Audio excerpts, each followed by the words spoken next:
could happen because refugees were crossing borders, and both parties realized that there was a danger that there could be a major outbreak of smallpox caused by refugees. That is also internationalism.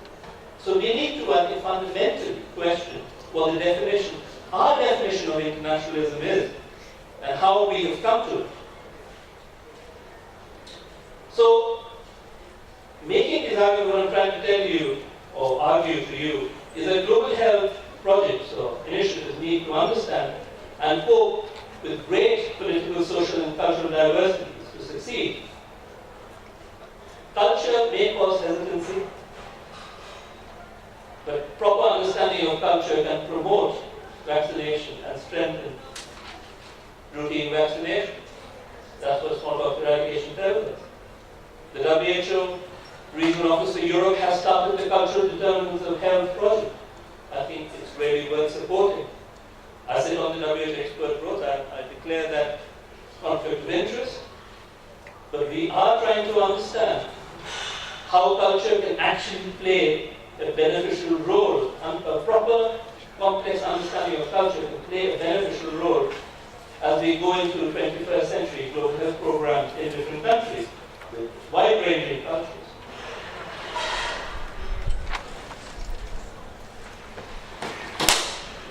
So, before I finish, I need to point out to you that history is not innocent.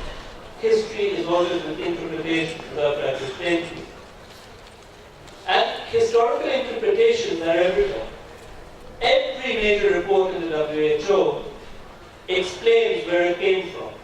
As it explains where it came from, it is giving you a history.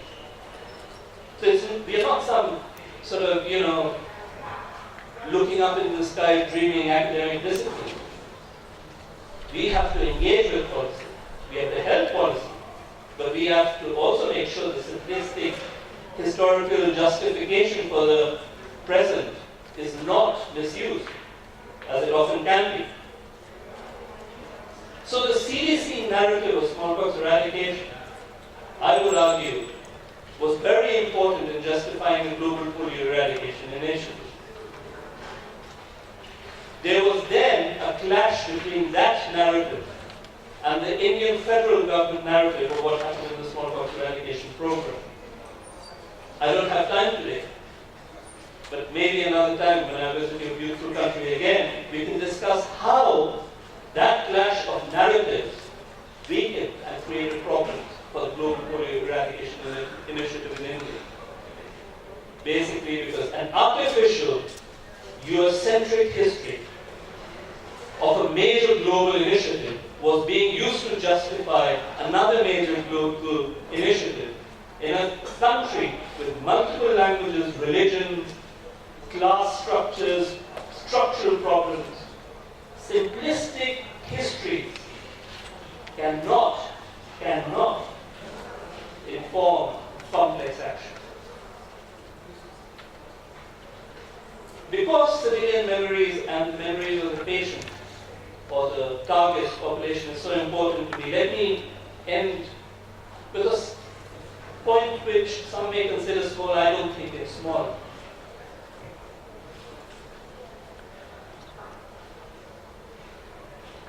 In the Indian police archives, I found investigations into some documentation that was being spread by international agencies in India as they were looking for international volunteers to work in the smallpox eradication program. If you were 6 foot plus Scandinavian and heavy built, you got the job. The job often was to chase down people resisting vaccination, sit on them, and force them to be vaccinated. This is not a figment of my imagination. I've actually interviewed the people who did the sitting and now are very guilty about having sat on emaciated bodies. Now, those emaciated bodies that were sat on so disrespectfully happened to be grandparents. Those women who felt that their dignity had been compromised as they were sat on by a man, and their sari covering their faces was forcibly moved. And now, as grandmothers, some of the most influential decision makers about vaccination uptake. So my call to international workers, and when the recording goes onto the website, do not disrespect or think you're dealing with fools. You're dealing with people who know the locale better than you. Respect, listen, learn from them, work with them, then write a history, and then use it for the future. Thank you.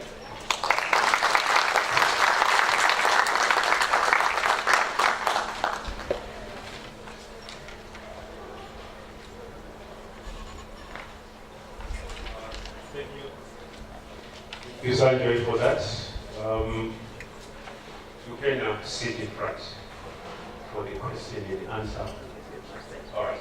I'd like to invite Ms. Marengo as well to come and sit in front for the discussion session.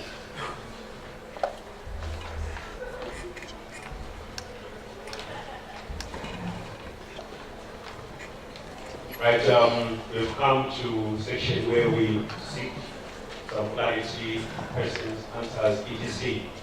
I think I'll just take 2 rounds of questions. Because of time, we're trying to squeeze the program.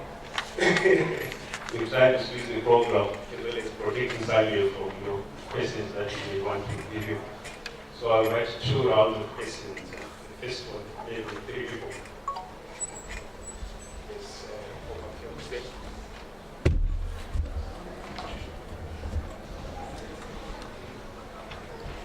Thank you for a very stimulating presentation, both of you. Just 2 quick questions for each one of you. Mrs. Marebo, a question for you. It was most heartening to see the steps that are being taken by the EPI department to involve communities. One quick question: to what extent are you collaborating with the Minister of Education? For instance, it's substantiated with in resolution that no child can go into EPI, into school or ECD or into grade 1 without producing a full vaccination certificate. I hope that is being addressed. Sanjay, quick question. What do you think we should all do to improve this issue of writing history? Should we go cap in hand and ask to be included, or should we get down and do the writing ourselves? I'll be honest with you, I always lament the poor capacity to document things. I don't know if there's capacity or just desire to do things. If you go to an average district health team, district health executive, and ask for minutes of the past few meetings, you'll be lucky to find them. So I really think that we, as a people, the history department here needs to get out there and teach how to write things. Should stimulate research and documentation among the masters or PhD students so that there could be some writing. Because I'm not so sure going cap in hand, requesting to be included is going to work. It's getting down and doing the work ourselves.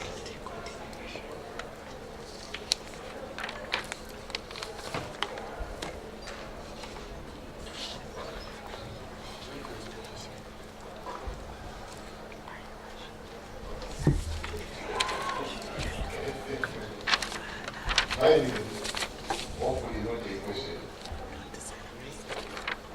It is directed to Mrs. Marino. Not a question. It's just to compliment you. As I said, now I'm just an ordinary village.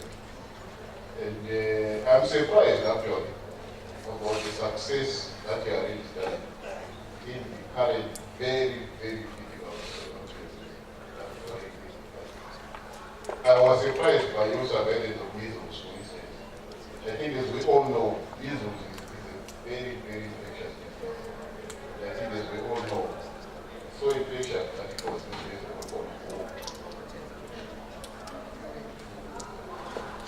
overcome your enemy.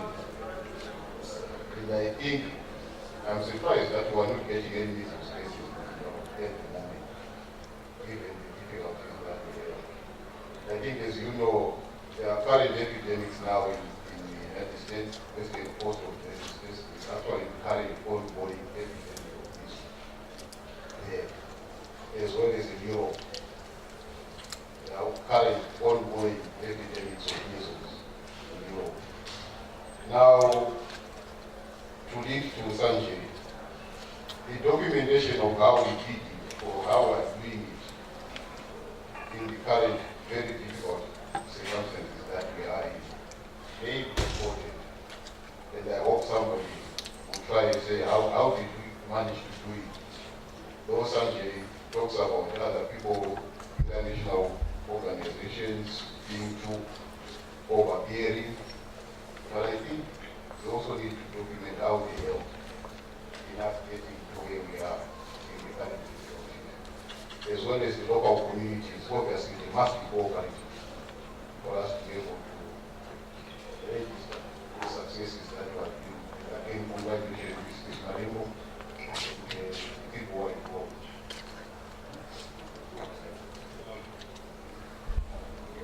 I just also want to lend my voice to compliment you, Marino, for the steady work you're doing. And listening to you going over the history of immunization, I was also just wondering how successful, how difficult it might be, or how much of a challenge it is for you to be trying to also fish out some of that information that in many cases inaccessible in terms of records, and whether lessons are also coming out of learning how poorly you probably recorded some of the information that were coming through at the time, and utilizing it to make the changes that are happening now, and to just add on to the successes that you are achieving despite the challenges. Thank you. To you, you can respond. Thank you very much for those compliments and presents. We are ready to Minister of Education. When we started the HPV program in schools, we have a committee that is looking at that. What we have done is maybe to look into their school health policy to say, are we clear on this issue of saying at enrollment every child should get that? I think they're also aware that the religion that is giving us problems are also building their own schools and their own teachers. And so I don't know how we are going to handle that one. But with these others, I think we are getting someone. Our ICC chairperson is actually assisted us to engage the private schools, thinking that we also discuss with them on this issue. Then on the access of records, like I said in my presentation, that we were not given at the time. I don't know if I get into the ministry library how much I was going to get, but in the trials that are within the unit, you manage to get something, and then there are my seniors that have been in the unit. I tried to phone around. I did not know you were also around, and they also called you to say, when did this happen, when did that happen? But I think those that I managed to talk to, they actually gave me some information. I think something that needs to be continued, they should take time, maybe more information to actually be added to the presentation, and then maybe also added to the history. Thank you. So, sir, my view is that it's not that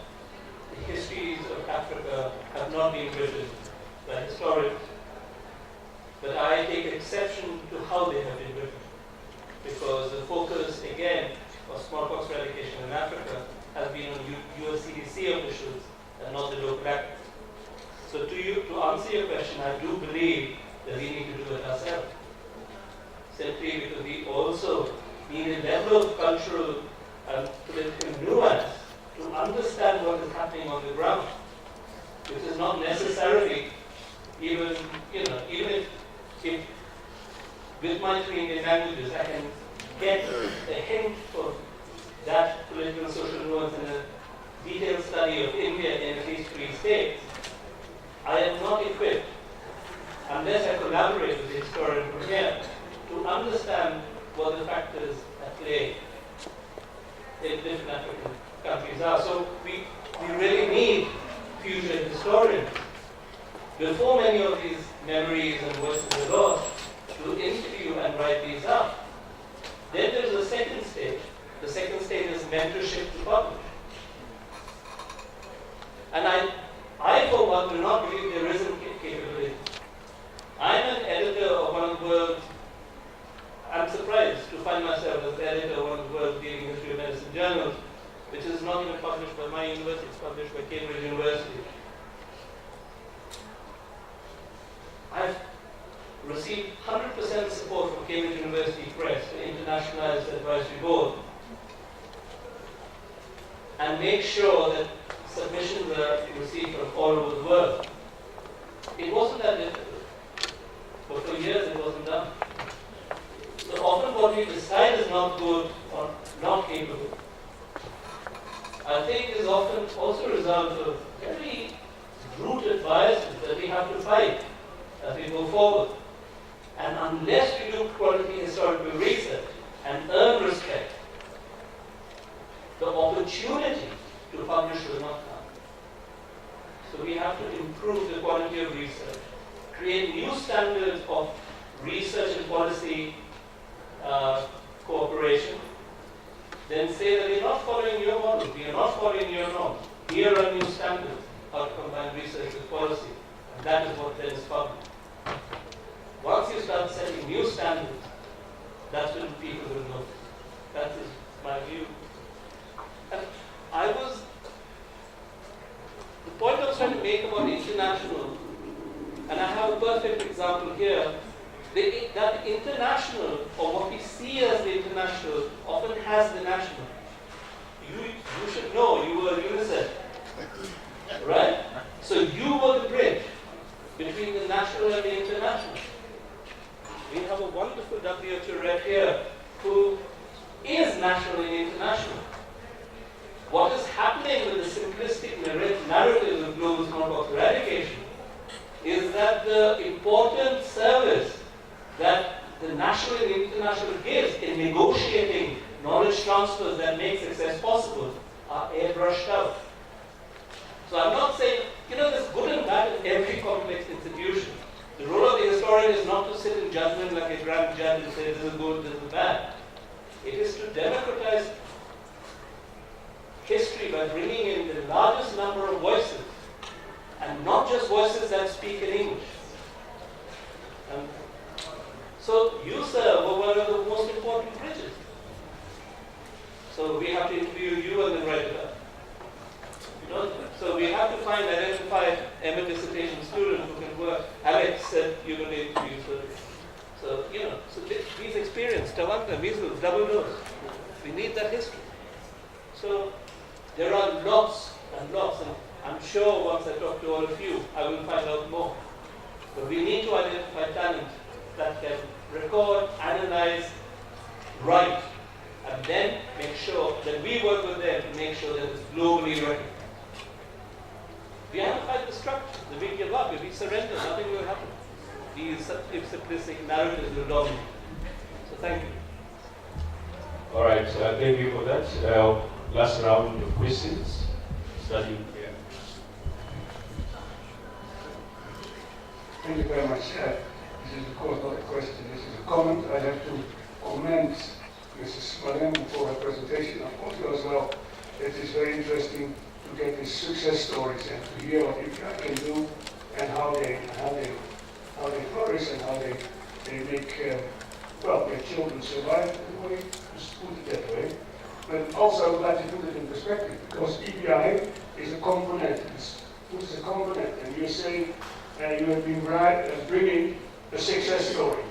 And it seems that the fact that we have been able to eradicate smallpox and try to eradicate and will eradicate polio is, of course, a very good objective.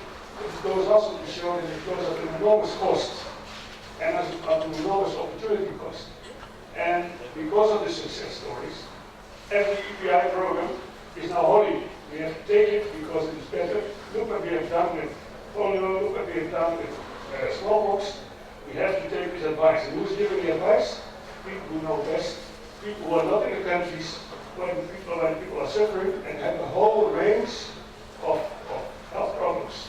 They can be very small, but it is the Gavi or whatever it is so, or UNICEF tells us to get your coverage right. If your coverage right, put your coverage up.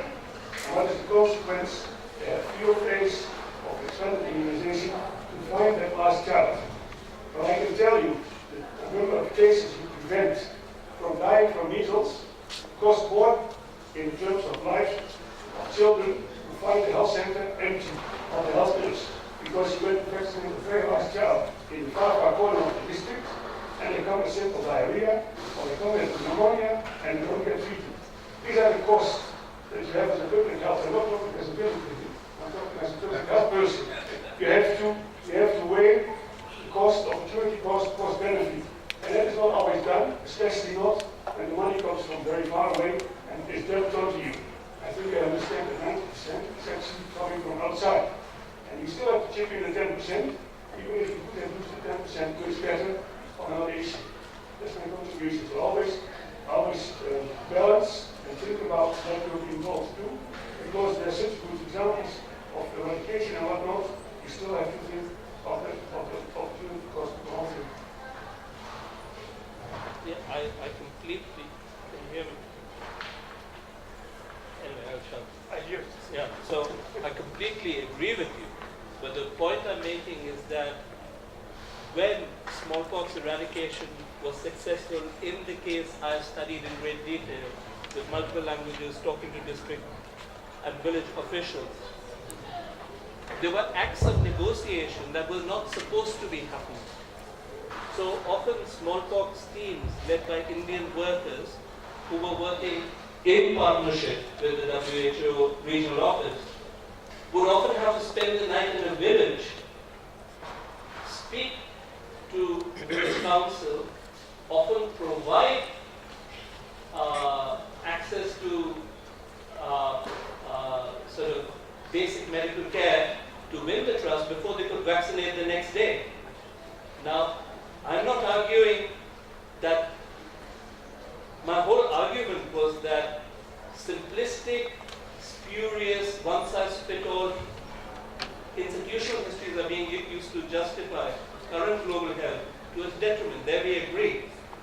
But if we find the complexity of the story about how trust is won on the ground before smallpox vaccination is allowed, what we are getting